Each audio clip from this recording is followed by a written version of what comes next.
চাওক এইটো আপোনাৰ বাতৰিটো মই পৰহি ৰাতিয়ে গম পাইছোঁ যে এনেকুৱা এটা বাতৰি ওলাইছে যে মই নগাঁৱত আছিলোঁ, মোৰ মা খুব সংকটজনক অৱস্থাত এই ডিউকেয়াৰ নাৰ্ছিং হোমত আছে, গতিকে মই মানে সেই লগে লগে মই দিব পৰা নাই। আজি মই গুৱাহাটী আহিছোঁ। আজি আহি মই এটা বস্তু আপোনালোকক জনাইছোঁ যে মই শিলচৰ জিলা কংগ্ৰেছৰ মানে মই দায়িত্বত আছিলোঁ, মই জিলা কংগ্ৰেছৰ দায়িত্বত আছিলোঁ। তাত মই ইমান বছৰে আছোঁ, কোনে মোৰ বিৰুদ্ধে এটা কথাও ক'ব পৰা নাই। কিন্তু এতিয়া কথাটো হ'ল যে বৰপেটা জিলা কংগ্ৰেছত আমাক অবজাৰ্ভাৰ হিচাপে দিছিলে সাংগঠনিক যিটো মানে স্থিতি, সেই স্থিতিটো পৰ্যবেক্ষণ কৰাৰ কাৰণে আৰু এটা ৰিপৰ্ট দাখিলৰ কাৰণে আমাক দায়িত্ব দিছিলে। তো এই যে দায়িত্বটো আমাক দিছে, তেতিয়া আমি তাত গৈছোঁ, গৈ পেলাই বিভিন্নজনে বিভিন্ন অভিযোগ কৰিছে। যিখিনি অভিযোগ তেওঁলোকে কৰিছে সেই অভিযোগখিনি মানে মই প্ৰেচিডেণ্টৰ আগত এজ ইট ইজ ৰাখিছোঁ মই, যে এইখিনি পৰিস্থিতি আৰু এইটোৱে মোৰ কথা। কিন্তু আজি যিটো কথা মোৰ নামত যে ধনৰ লেনদেন, সেই সময়ছোৱাত মই ইয়াত নাই, মই ভাৰতবৰ্ষৰ বাহিৰত আছিলোঁ। 6 তাৰিখে মই ইয়াত আহিছোঁ, 7 তাৰিখে পঞ্চায়ত নিৰ্বাচনক লৈ পেলাই যিটো PSC কমিটিৰ মিটিং আছিলে, মই 7 তাৰিখে মই শিলচৰত গৈ পেলাই 7 দিন আছোঁ, 7 দিন পিছত মই আহিছোঁ। গতিকে তাত ইমান দিন একো কথা ওলোৱা নাই।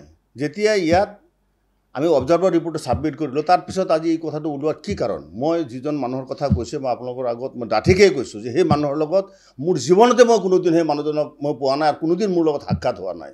গতিকে টকা পইচাৰ যিটো লেনদেনৰ কথাটো কৈছে, আজি বহু বছৰ ধৰি আমি কংগ্ৰেছৰ লগত জড়িত হৈ আছোঁ। আজি কংগ্ৰেছৰ নিষ্ঠাৱান কৰ্মী হিচাপে আজিলৈকে কোনেও মোক এই কথাটো ক'ব নোৱাৰে। পইচা পাতিৰ কোনো লেনদেনৰ সম্পৰ্কটো যেতিয়া আহিছে, সঁচাই দুখজনক। আৰু মোৰ কাৰণে মই মানে লাজ পাইছোঁ যে আজি কোনোবা এনেকৈ মানে মিছা প্ৰলোভন দি পেলাই মোৰ মানে ভাৱমূৰ্তি মানে বিনষ্ট কৰাৰ কাৰণে তেওঁলোকে এইটো কৰিছে। গতিকে মই ইয়াত প্ৰত্যাহ্বান জনাইছোঁ যে যোনে এই বাতৰিটো আজি জিলা কংগ্ৰেছৰ সভাপতিৰ লগত আলোচনা কৰিছে, সেই মানুহজনক লগত লৈ তেওঁলোকে আজি প্ৰমাণ কৰক, তেওঁলোকে তথ্য সহকাৰে প্ৰমাণ কৰক, বা তেওঁ নিজে আহি পেলাই কওক যে তেওঁৰ লগত কেতিয়াবা মোৰ সাক্ষাৎ হৈছে নেকি।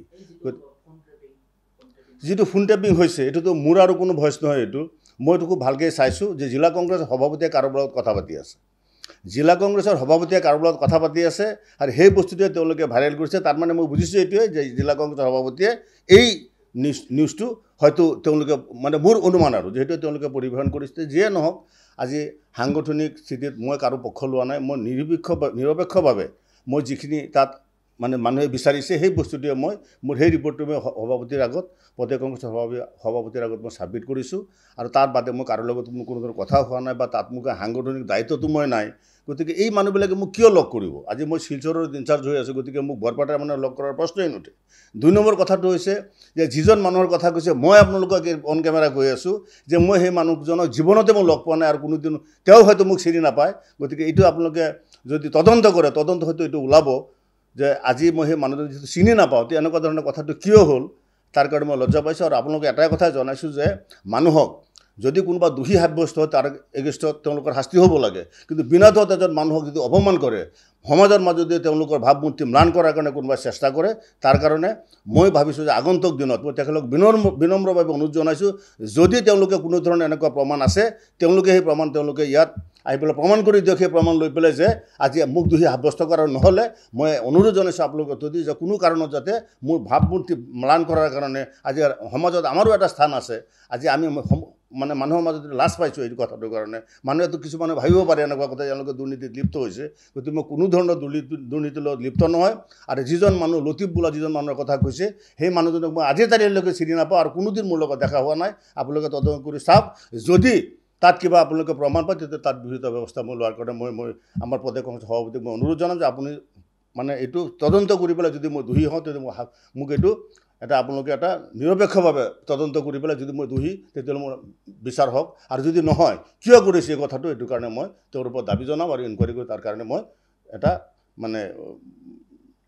ইয়াৰ কাৰণে তেওঁলোকৰ পৰা এটা মানে সমাধান বিচাৰিম। মইতো তেওঁলোকে কি কয়।